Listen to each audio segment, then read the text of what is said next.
Through additional testing, the genealogists were able to establish the birth father of the unidentified child. A request was sent to the Social Security Administration Office of Inspector General to determine if a Social Security number had ever been issued in the name of the child. The response from the Social Security Administration was that there had not been. Homicide investigators, Detective Bob Hesser and Detective Greg Santamala, as well as Forensics Laboratory Manager Ryan Gallagher, met with Dr. Albert Chu of the Medical Examiner's Office. Dr. Chu was apprised of the aforementioned facts. Dr. Chu also consulted with the genetic genealogists involved in this investigation. Dr. Chu indicated that based on the facts presented and the conclusions of the genetic genealogists, the death certificate for the unknown child, OME number 57-0863, would be amended to reflect the child's birth name, Joseph Augustus Zarelli. Joseph's date of birth is January 13th, 1953.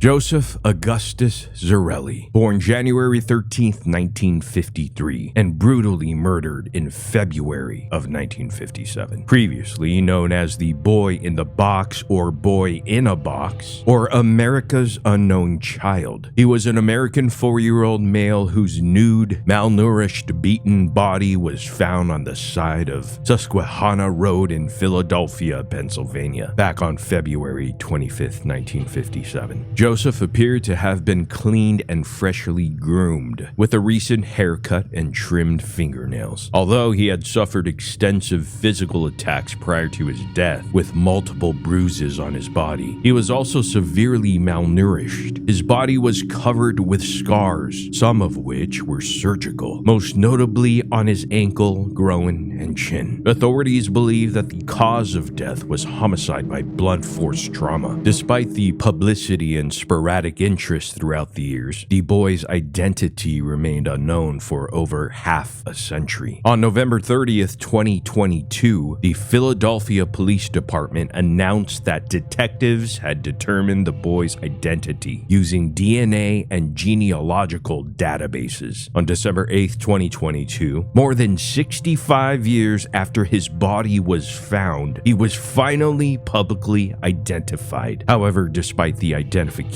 the exact circumstances leading to his death are uncertain, and the case is still considered an open homicide investigation. His name was Joseph Augustus Zarelli, who until this week was only known as the Boy in the Box. It was a major break in that case, a 65-year-old's case, but now Philadelphia police detectives, they're asking for your help to try to solve his murder as they now try to identify his killer.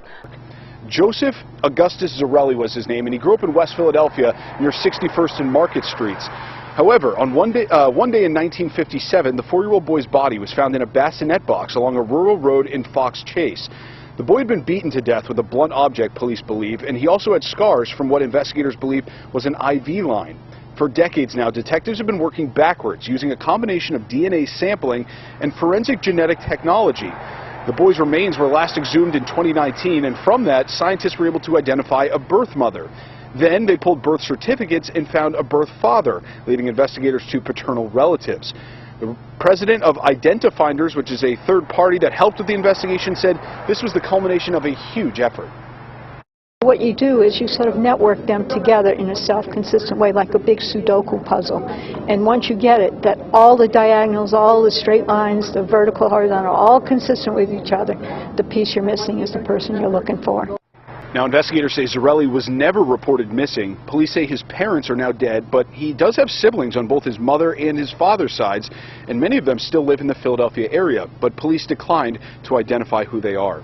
Philadelphia police did say, though, that they do have some suspicions as to who is responsible for Zarelli's death, but they declined to comment any further on those suspicions. They're calling this an active and ongoing investigation, and they also say that they're expecting a lot of tips to come in from the public now that they have identified the boy in the box. Now just imagine for a moment this little child being malnourished and beaten. That was this little boy's life. That's all he knew in his few short years. By God, this world can be so fucked. This This is the kind of case that makes me stay humble. This world wasn't fair to this child, and he was denied any kind of chance to enjoy life at all. And this is just one terrible story. Multiply this by millions, and the human capacity to inflict pain and death will take your breath away. It's so sad to know what humans are capable of, but fortunately, most people in the world are decent people. It's important to remember when watching true crime that the average person doesn't stoop this low. Yes, this is a heartbreaking story, one that's still unsolved. No child or human deserves this. I know that there are some theories that he may have had some sort of learning disability, and we all know how people with disabilities were treated back then. It's a terrifying prospect. Knowing that Joseph's body was discovered with such care, it is possible that his mom loved him, but the male she was with was abusive to both. When her child died by his hands, she could have thought she or another child or both were next, then proceeded to take care of his body and tried to survive. It happens too often, but it might not be the case. There are many situations that could explain this. I would think that now he's been identified, perhaps parents? I'm probably really wrong, but investigators can do more and find actual evidence. Nothing I said has any evidence behind it. It's just what has a good stat for. Then there's the other 50%. I just remember thinking someone loved him because of how they groomed him, despite the state his body was in. People really dismiss domestic abuse situations, but it should be talked about more. It's like hearing stories from your grandma and thinking, "Grandma, you're a victim of severe abuse." This case has been a part of Philadelphia lore for a long time. I'm just glad he has his name back so people will know him and remember him. He got his identity back through great police and forensic work done there. It's so beyond words how he didn't live long enough to even realize he was alive in the first place. This is the kind of case that I hope keeps or makes everybody humble and appreciate the little things in life. This 4-year-old experienced nothing but misery in the 4 years he was given. He was somebody's child. He was everyone's child. I'm glad they found his name and he's been properly buried. Both his biological parents are dead. I don't think we'll ever have the full story after so long, unfortunately. It's really tragic, and that's what bothers me most. I've been following this for a long time, but the chances of finding out exactly what happened are basically zero. This poor kid, this case makes me so angry, and the guilty party or parties are probably dead. I hope they are publicly identified at one point, so they posthumously receive all of the shame they deserve. To most, it's obvious that his murderer was whoever was taking care of him. Joseph was never identified before the DNA testing because he hadn't been reported missing. And why wouldn't his parents or whoever was taking care of him report him missing? I think, yes, there needs to be more investigation focusing on interviewing whomever knew Joseph or the family, because a 4-year-old should be reported missing. Only bad parents wouldn't do that. And if the perps are dead, which is highly likely, there has to be family and friends still alive, aware of a little boy that one day disappeared. I can't believe no one has come forward unless his existence was a secret, and I highly doubt it was. Yes, it's a heartbreaking story, but I'm glad his true identity was finally revealed. Joseph was somebody's child, and now he is given his identity back and he is treated like a real human being. At least one genuinely good thing came out of this tragic tale. Even if it was in death, at least one good thing happened in Joseph's life. This is the kind of case where you truly hope heaven is a real place, preserved for human beings like Joseph. Lovingly cared for a gravesite,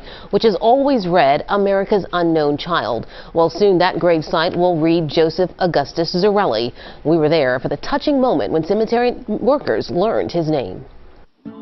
Dave Drysdale sheds a tear after finally hearing a name and putting it with a gravesite he's cared for decades. For us here at the cemetery, we always known him as the boy, and the employees have always kind of took him under their collar and watched after him, took care of him, and now that we know it's Joseph, it's just overwhelming. It means a lot to us. Dave watched a press conference crowded with law enforcement and forensic experts. Police finally revealed the 65-year-old mystery, the name Joseph Augustus Zarelli, the murdered child once known only as the boy in the box, whose headstone reads, America's unknown child. I have 5 grandchildren and 4 nieces and nephews that are all around the same age. And the love that I have for them, and to see something like this happen to that boy, it just kind of gets to you. Dave is the secretary and treasurer here at Ivy Hill Cemetery and is one of many cemetery workers who have cared for Joseph's final resting place since he was exhumed from a potter's field and buried here in 1998. News broke last week that detectives had discovered the identity of the 4-year-old child, and there's been a steady stream of community members coming to pay their respects. Rita O'Very is one of them. I come up here a couple times a year. Always. My mom and dad are in the other cemetery up here, but I always come back here too. I just feel bad for him, you know. He was such a beautiful little boy. And why somebody would do a horrible thing like that, it's horrible. Flowers, wreaths, and heartwarming mementos clutter the gravesite of a boy we now know as Joseph, who will finally get the dignified burial he deserves, with his name etched in stone. I can't wait to put it on there. It would be wonderful.